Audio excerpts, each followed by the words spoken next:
د دایمي قبض نه د خلاصېدلو دپاره چې ته وې زما د دایمي قبض ختم شي، نو د ټولو نه پیله یو ټوټکه د حکیمي هغه به راوړې ځان ته سنا مکي ورته وایي.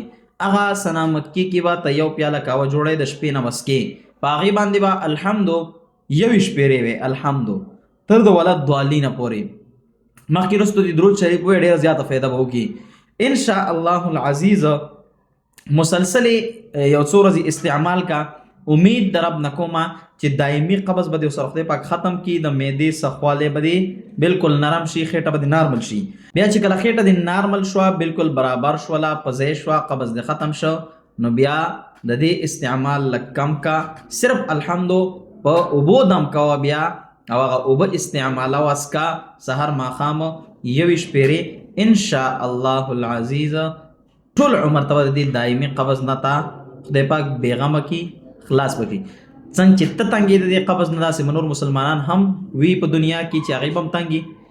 وظیفه د الله د رضا دپاره مخکې شیر کا چې الله رب العزت هغوی ته هم فایده ورکړي، چې د هغوی د دې قبض دا مسله هم د هغوی سره کنټرول شي انشاءالله.